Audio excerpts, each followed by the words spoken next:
El agua es el solvente universal en el que se realizan la mayor parte de las reacciones químicas que transcurren en la célula y además el agua acompaña los alimentos que habitualmente ingerimos y también el agua sirve como eliminación de desechos tóxicos, ya sea a través de la orina, ya sea a través del sudor o bien a través de la materia fecal.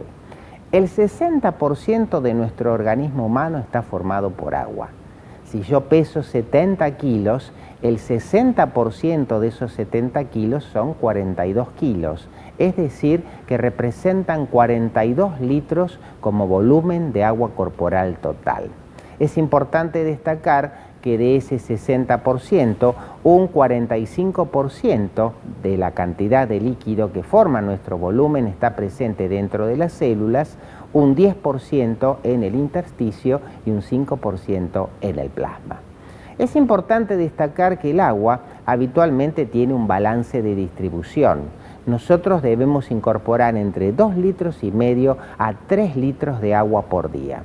Generalmente la incorporación se hace a través de alimentos sólidos, a través de agua de bebida o bien una pequeña cantidad de agua conocida como agua metabólica que obedece justamente al producto de las oxidaciones que se realizan dentro de las células. Finalmente, nosotros perdemos líquido a través de la orina, alrededor de 1,5 litros de líquido por día, a través de la perspiración insensible, que es la pérdida de vapor de agua que nosotros habitualmente estamos haciendo en el momento de hablar, en el momento de transpirar y que representa prácticamente 850 mililitros, y las deposiciones que representan aproximadamente 150 mililitros por cada una de las deposiciones. Es importante destacar que este balance hídrico va a estar modificado por las condiciones climatológicas, un día de calor, un día de frío, o bien pueden ser modificadas por situaciones de todos los días, una fiebre, una diarrea, la ingesta por parte de los pacientes de diuréticos que también pueden provocar distintos grados de deshidratación. Para analizar el especial comportamiento que tiene el agua dentro de nuestro cuerpo, es conocer y fundamentalmente repasar cuál es la estructura química del agua. Como ustedes bien saben, la molécula de agua está formada por un átomo de oxígeno y 2 átomos de hidrógeno. El oxígeno es un elemento químico que tiene un Z, es decir, un número atómico de 8. Esto significa que tiene 8 protones en su núcleo, que implica lógicamente 8 electrones en su composición natural.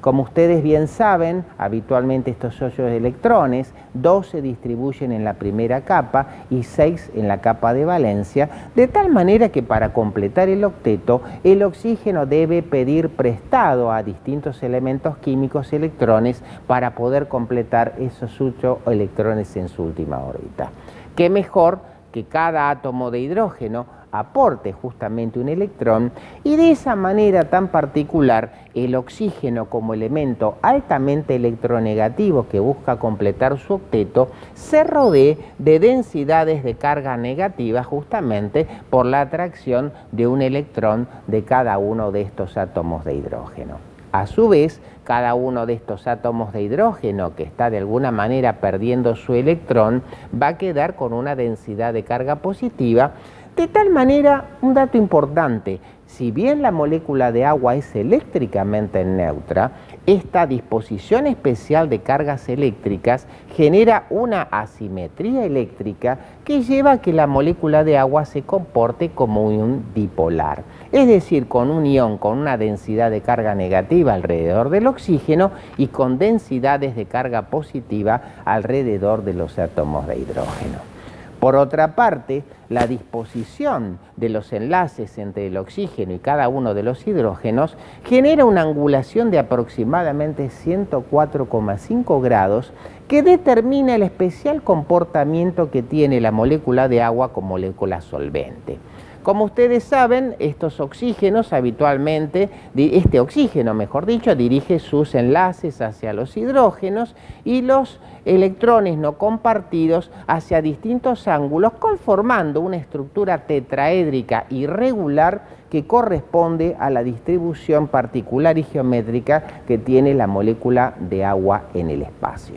Justamente este comportamiento tan particular hace que la molécula de agua utilice a los hidrógenos como puente de vínculo, como puente de vinculación con otras moléculas de agua y con otros compuestos que tengan justamente grupos polares. Es así que estos puentes de hidrógeno se comportan como débiles atracciones electrostáticas entre elementos electronegativos como el oxígeno y el nitrógeno, y no son privativos del agua, sino que ustedes los van a ver, por ejemplo, en las cadenas peptídicas, en la interacción del agua con grupos polares como ser la glucosa, por ejemplo, y también entre las bases complementarias que forman parte del ADN. Estos puentes permanentemente se están formando y deshaciendo, lo que justifica el grado solvente que tiene el agua, y por otro lado tienen una vida media muy corta.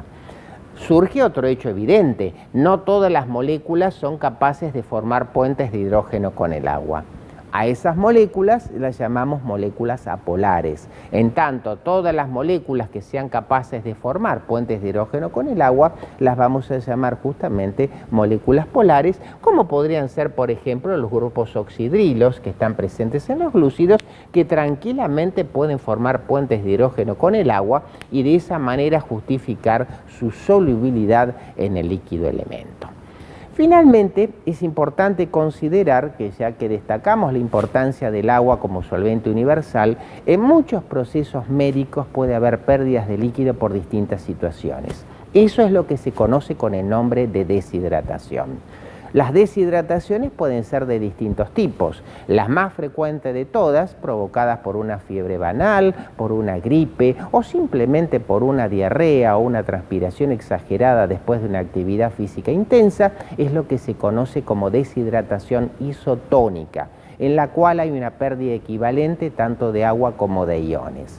A veces puede darse el caso que haya más pérdida de iones que de agua, por ejemplo, un paciente que toma diuréticos, en cuyo caso tendremos una deshidratación hipotónica. Y finalmente, un golpe de calor o un niño muy abrigado un día de verano puede generar la pérdida de mayor cantidad de líquido que de iones, y entonces a eso lo vamos a denominar deshidratación hipertónica. Para cada grado de deshidratación es importante analizar los antecedentes del paciente, tener en cuenta algunos tips del examen físico como la búsqueda de los signos vitales, la frecuencia cardíaca, la temperatura corporal, la presión arterial, la búsqueda del signo del pliegue o el hundimiento de los globos oculares. Y en laboratorio fundamentalmente vamos a tener en cuenta el hematocrito, que va a estar hemoconcentrado, vamos a considerar la urea, que va a estar aumentado, y va a ser muy importante para tomar decisiones el ionograma, tanto plasmático urinario,